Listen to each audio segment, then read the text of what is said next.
Hi friends, welcome to Veetu Kitchen. இன்னைக்கு Pongal special சர்க்கரை பொங்கல் எப்படி செய்யலாம்னு இந்த வீடியோல பார்க்கலாம். ஃபுல் வீடியோவையும் கடைசி வரைக்கும் ஸ்கிப் பண்ணாம பாருங்க. நீங்க இப்பதான் எங்க சேனலை ஃபர்ஸ்ட் டைம் பார்க்கறீங்கன்னா கீழ இருக்கக்கூடிய ரெட் கலர் subscribe பட்டனை பிரஸ் பண்ணுங்க. கூடவே பெல் ஐகானையும் கிளிக் பண்ணுங்க. வாங்க வீடியோக்குள்ள போலாம். ஃபர்ஸ்ட் இதுக்கு தேவையான ingredients பார்க்கலாம்.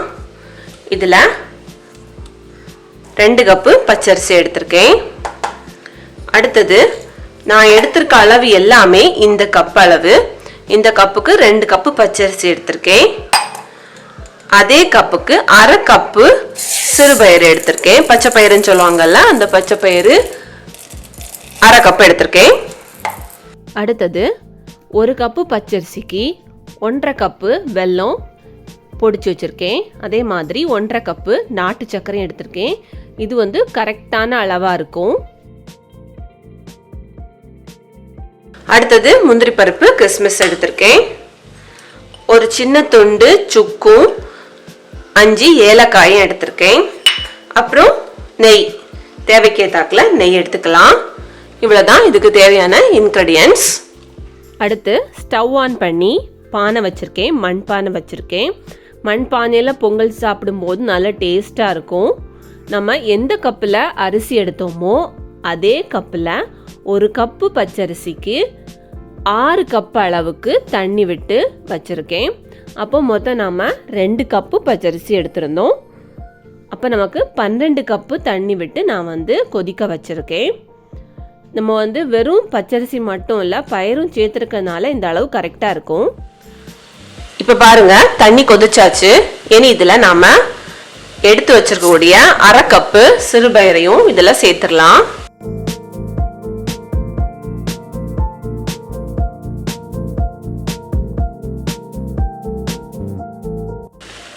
சேர்த்துட்டு இதை மாதிரி ஒரு ஆப்பையை வச்சு நாம அடிக்கடி கிளறி விட்டுக்கணும். பயறு கொஞ்சம் வெந்த பிறகுதான் நாம அரிசி சேர்க்கணும்.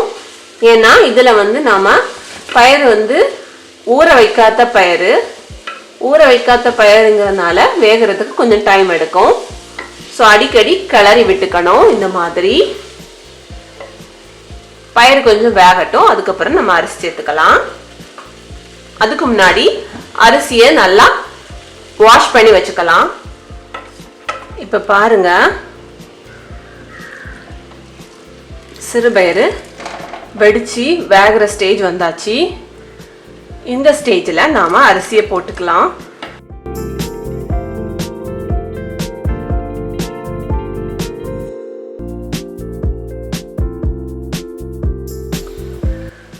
அரிசி சேர்த்த பிறகு இதை நாம நல்லா கிளறி விட்டுக்கணும்.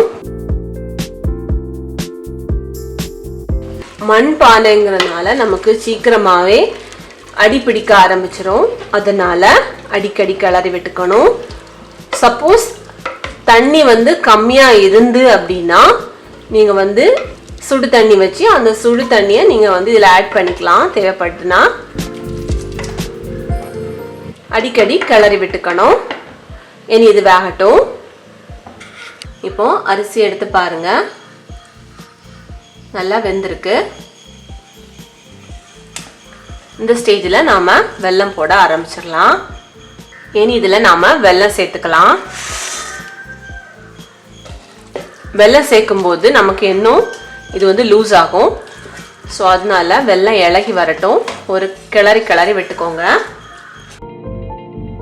அரிசி வந்து கொஞ்சம் கெட்டியாக தான் இருக்கும்.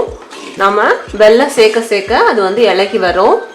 அடிக்கடி கிளறி விட்டுக்கணும். நம்ம அரிசி சேர்த்த பிறகு மீடியம் ஃப்ளேம்லேயே வச்சுக்கலாம். அரிசி கொஞ்சம் வெந்து வந்த பிறகு நம்ம ஸ்லோ ஃப்ளேம்லேயே வச்சுக்கணும். அப்பதான் அடி பிடிக்காம இருக்கும். ஹை ஃப்ளேம்ல வேண்டாம். அடுத்தது நாம எடுத்து வச்சிருந்தோடைய நாட்டு சர்க்கரையும் இதுல சேர்த்துக்கலாம். சேர்த்து நல்லா கிளறி எடுத்துக்கணும். நீங்க எல்லாமே நாட்டு சர்க்கரையாவும் சேர்க்கலாம், இல்லைன்னா வெல்லமும் சேர்த்து நாட்டு சர்க்கரையும் சேர்க்கும் போது டேஸ்ட் நல்லா.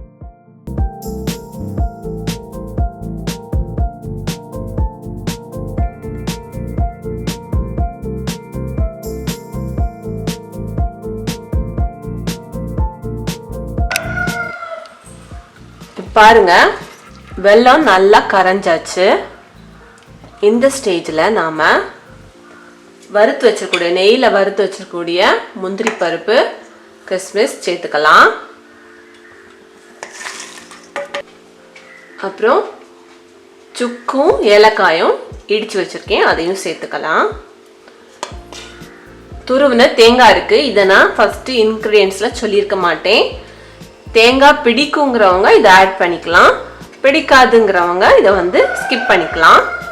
நான் இதில் ஒரு முறி தேங்காய் எடுத்திருக்கேன், ஒரு பெரிய தேங்காயில் ஒரு முறி தேங்காய் எடுத்திருக்கேன், அதையும் சேர்த்துக்கலாம்.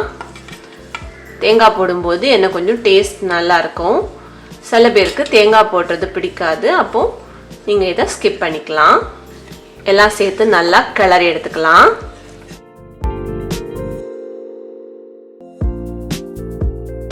இது வந்து பொங்கல் பதத்துக்கு இருக்குது. கொஞ்சம் லூஸாக வேணும் அப்படிங்கிறவங்க கூட ஒரு கப்பு தண்ணி ஆட் பண்ணிக்கலாம். கடைசியாக இதில் 2 ஸ்பூன் நெய் விட்டு இதை இறக்கிக்கலாம். நெய் தேவைக்கேற்றாக்கில் நீங்கள் சேர்த்துக்கலாம். நெய் திகட்டுங்கிறவங்க குறைச்சி சேர்த்துக்கோங்க, இல்லைன்னா நீங்கள் வந்து அதிகமாகவே சேர்த்துக்கலாம். நெய் சேர்க்கும் போது கொஞ்சம் டேஸ்ட் நல்லாவே இருக்கும். அவ்வளோதான், நம்மளோட சர்க்கரை பொங்கல் ரெடி ஆகியாச்சு. இதை நாம் இனி சர்வ் பண்ணலாம். பாருங்க, நம்மளோட சர்க்கரை பொங்கல் எவ்வளோ சூப்பராக ரெடி ஆகி இருக்குன்னு. இந்த பொங்கலுக்கு உங்கள் வீட்டில் இதை மாதிரி நீங்கள் ட்ரை பண்ணுங்கள். ட்ரை பண்ணி உங்களோட கமெண்ட்ஸை நீங்கள் பதிவு பண்ணுங்கள். இந்த வீடியோ உங்களுக்கு பிடிச்சிருந்ததுன்னா இந்த வீடியோவை நீங்கள் லைக் பண்ணுங்கள், ஷேர் பண்ணுங்கள். மறக்காமல் வீட்டு கிச்சனை சப்ஸ்கிரைப் பண்ணுங்கள். தேங்க்யூ. நல்லா இருக்கும்.